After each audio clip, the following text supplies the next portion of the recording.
Olá, pessoal. Meu nome é Marcelo Dantas Rocha, estou cursando o mestrado de Gestão Pública na Universidade Federal do Estado do Espírito Santo. Eu e a professora Margarete Vete Zaganelli vamos refletir sobre a possibilidade da celebração de compromisso de ajustamento de conduta no âmbito da improbidade administrativa no Brasil, face à vedação expressa na Lei de Regência. A atualidade e importância do tema se revela no atual contexto que vive o Brasil. A Operação Lava Jato revelou esquemas de corrupção sem precedentes a todos os níveis de administração pública brasileira, e o instrumento de resolução de conflitos aqui defendido é capaz de conferir, de forma célere, a efetividade da justiça almejada pela sociedade. Nesse sentido, iniciaremos a exposição refletindo sobre a evolução da compreensão da probidade e dos instrumentos de defesa pela sociedade e instituições brasileiras.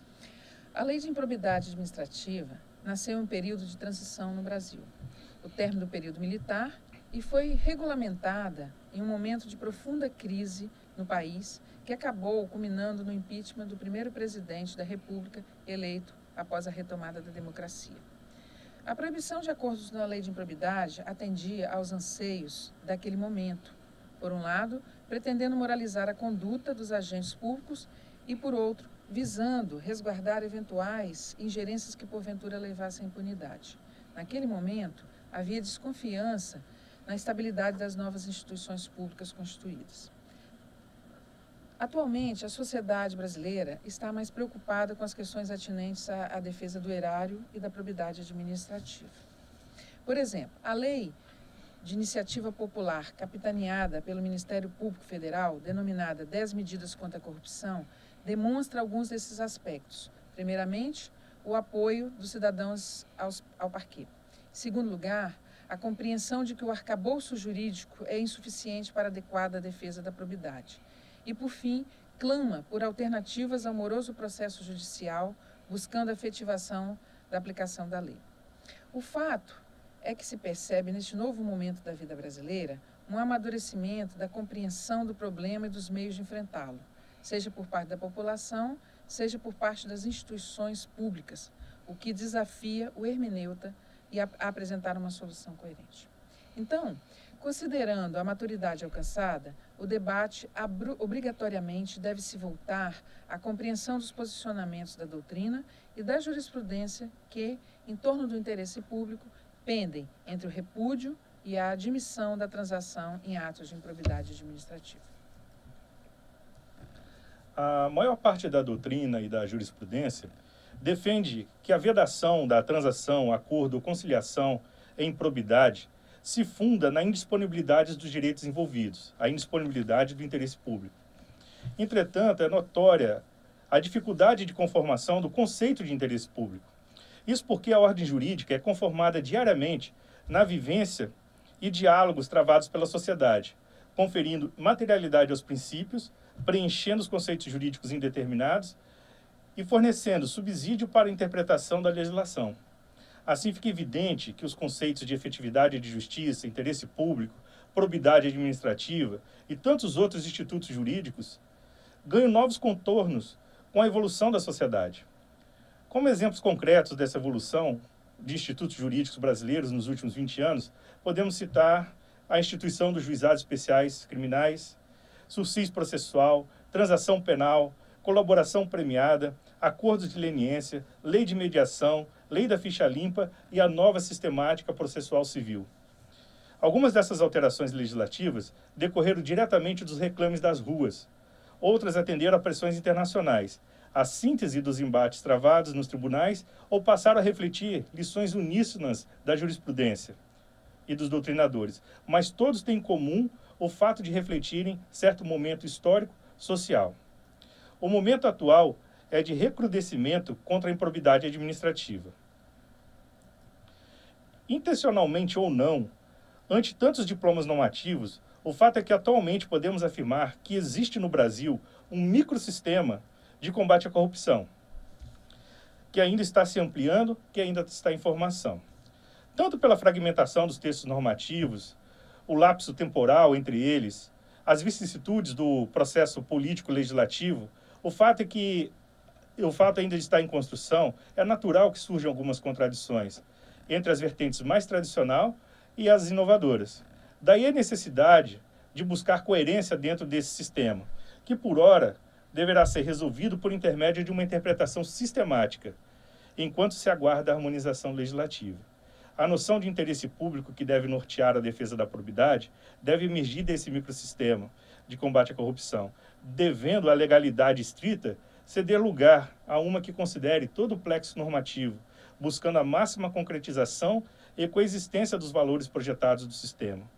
Por exemplo, como entender coerente a possibilidade de transação penal ou sursis processual em crimes considerados de baixo potencial ofensivo e não entender ser possível algo similar em atos de improbidade igualmente de pouca monta? Concordamos, doutor Marcelo. Nesse sentido, há que se reconhecer também que o acordo de leniência da Lei Anticorrupção é um avanço rumo à solução adequada e pacífica das controvérsias no âmbito administrativo. Isso porque a Lei de Anticorrupção tem natureza complementar à Lei de Improbidade Administrativa, podendo até mesmo ser chamada de Lei de Improbidade Empresarial.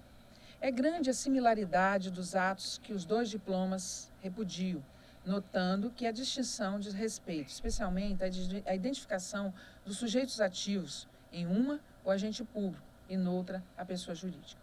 A medida provisória de número 703 de 2015 é esclarecedora para a matéria, pois, em que pese ter sido extremamente criticada, tinha por objetivo conferir segurança jurídica aos celebrantes de acordo de leniência e deixar evidentes seus reflexos na seara da improbidade, indicando expressamente o seu alcance, compatibilizando, portanto, os dois diplomas legais.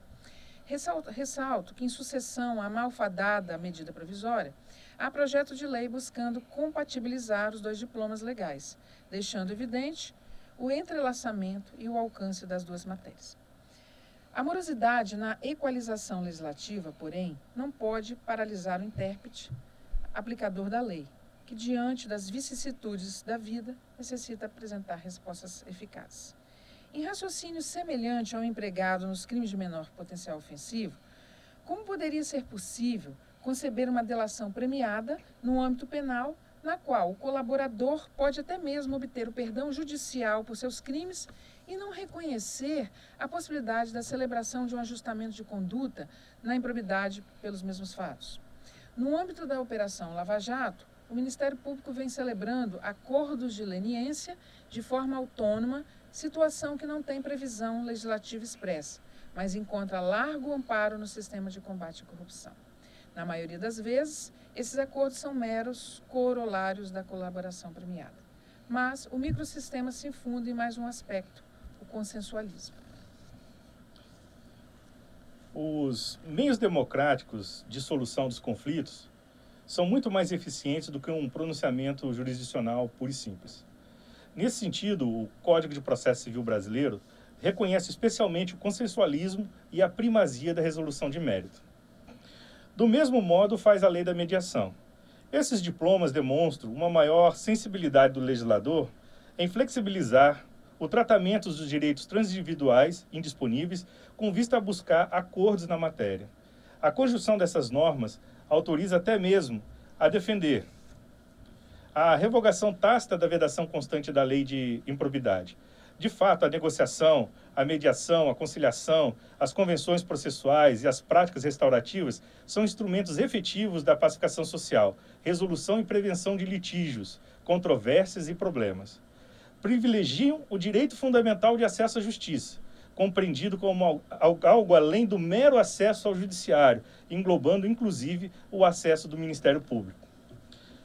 Sem desprestígio aos órgãos de controle interno dos entes federativos, a participação do Ministério Público é fundamental importância a acordos dessa complexidade como de leniência, pois, conforme entendemos os fatos, dificilmente eles não terão reflexo na seara penal ou na seara da improbidade.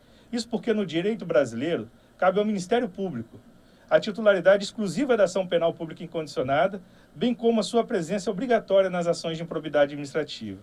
Ademais, a complexidade das tramas de corrupção dificilmente seria compreendida fora do aparato das investigações criminais e dos instrumentos fornecidos pelo direito penal, a exemplo do poder de colaboração, da colaboração premiada exclusiva do Ministério Público.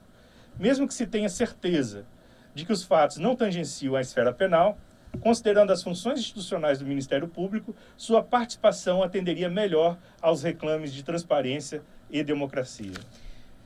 Como visto, e à guisa de conclusão, a vedação de transação, acordo ou conciliação prevista na Lei de Improbidade, justificável no momento do seu nascedouro, mostrou-se anacrônica ante o reconhecimento de microsistemas de combate à corrupção. A falta de alinhamento se deve à fragmentação dos textos normativos, o lapso temporal entre eles, as vicissitudes do processo legislativo e o fato de o microsistema ainda estar em construção. Daí, a orientação de buscar coerência dentro desse sistema que, por ora, deverá ser resolvido por intermédio de uma interpretação sistemática, enquanto se aguarda a harmonização legislativa. É dessa sistematização que o permissivo surge, especialmente da análise de institutos despenalizadores, do acordo de leniência e da sistemática consensual do Código de Processo Civil e da Lei de Mediação.